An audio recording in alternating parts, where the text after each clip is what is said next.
Hello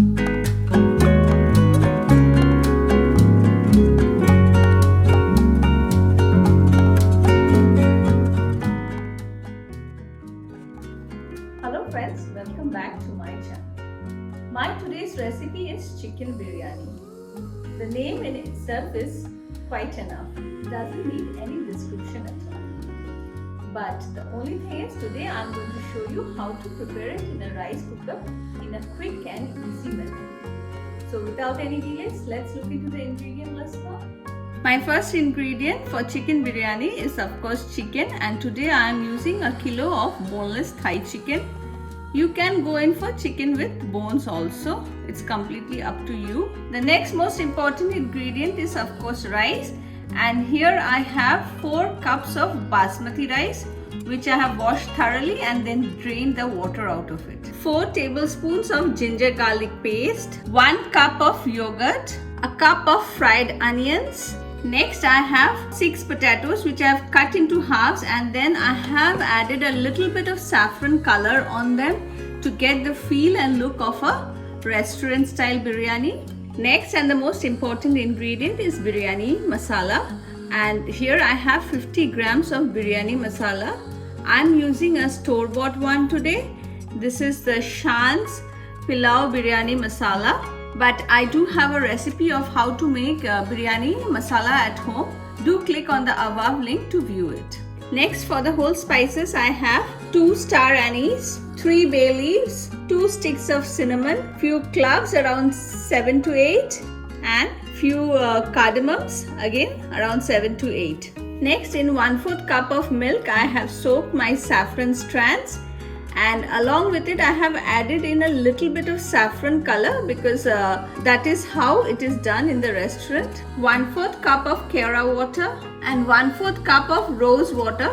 Both these two are available easily in any kind of Indian groceries, and ghee or clarified butter for cooking.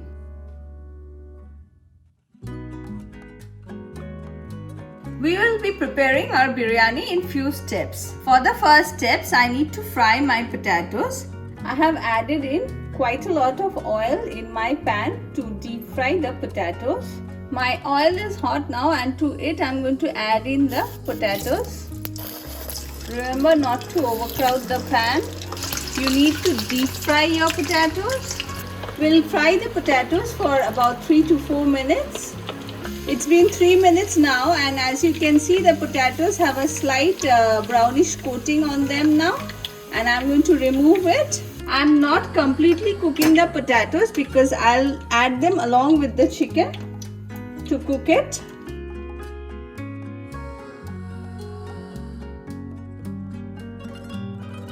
So let's start preparing chicken biryani. For that, I have added 2 tablespoons of ghee in my pressure cooker. Next, I'm going to add in the ginger garlic paste to it. Cook the ginger garlic paste for a minute or 2. After cooking it for a minute, I'm going to add in the chicken pieces to it. Mix it well, and we'll cook the chicken along with the ginger garlic paste for at least 3 to 4 minutes till the chicken turns slightly whitish in color. It's been about 4 minutes now, and you can see the chicken pieces have slightly turned whitish in color. Next, I'm going to add in the yogurt to it, but before that, remember to reduce your flame to low. A cup of yogurt. After adding the yogurt, give a quick mix, and along with it, we'll add in the biryani masala to it. Shan's biryani masalas are really very flavorful and a very quick and easy way to prepare biryani at home, and I have tried to recreate these spices at home, and I do have a video for y'all, so do try it out if Shan is not available in your area. Next, I'm going to add in the fried potatoes. A quick mix after adding in the potatoes, and at this point increase the gas to high speed, and now I'm going to cover the cooker and cook it for 2 whistles. My chicken has cooled down, and this is how it looks. Now I'm going to basically separate the chicken and the potatoes and the juice. So here are my chicken and potatoes. And here is the chicken juice or the gravy. And now we'll move on to prepare the rice.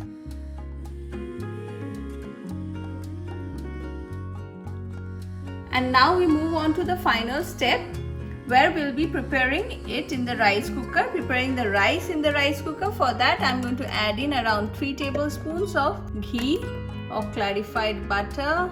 After the ghee melts, we are going to add in the whole spices, that is the cinnamon sticks, bay leaves, cloves and cardamom and star anise. We'll cover it and allow the spices to release its aroma. It's been a minute now and the spices have released its aroma. Next, I'm going to add in the washed rice to it. Measurements are a key in this recipe, so do keep that in mind. And now I'm going to mix the rice, and we'll cook this rice for another 2 minutes till it turns a little bit whitish in color. And I'll cover it and allow it to cook. While my rice is cooking, I'm going to measure in the chicken juice. So 1 cup, 2 cups and about 1/4 cup. And the rest I'm going to add in some water. So here's my exact 3 cup measurement of water. For the next 4th cup, I'm going to add in half cup of milk and half cup of thickened cream. So here is my 4 cups. For the 5th cup, I am adding 1/4 cup of rose water and 1/4 cup of Keora water. So basically that makes half cup, and the rest I am going to add in some water. And here goes the 5th cup. And the next 3 cups I am going to add in water. So 6, 7, and the final 8th cup. So for 4 cups of rice, I am going to use 8 cups of water. My rice is also ready. You can see it has turned a little bit whitish in color. At this point, I am going to add in the water, pre-measured water. A good mix. And I'm going to cover it and cook till the rice is about 80% done. It's been about 8 minutes now and my rice looks 60% cooked. You can see there is still some moisture in it.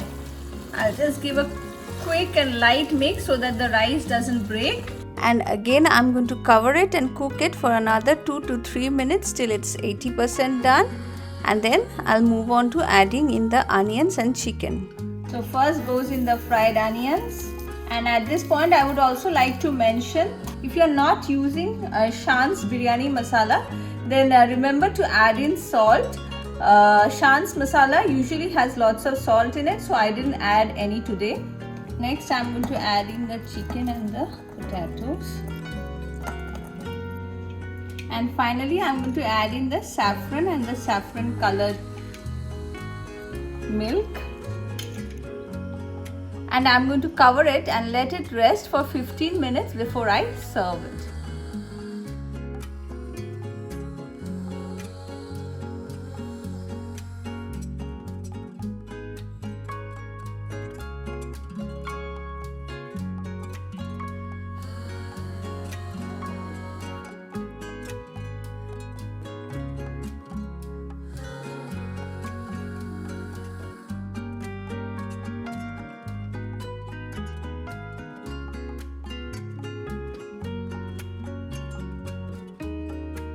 My chicken biryani is ready and the whole house smells of it.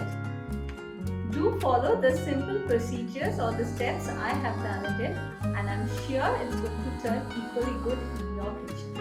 And on that note, I'm going to end this video here. Don't forget to hit the like and subscribe button. Thank you for watching.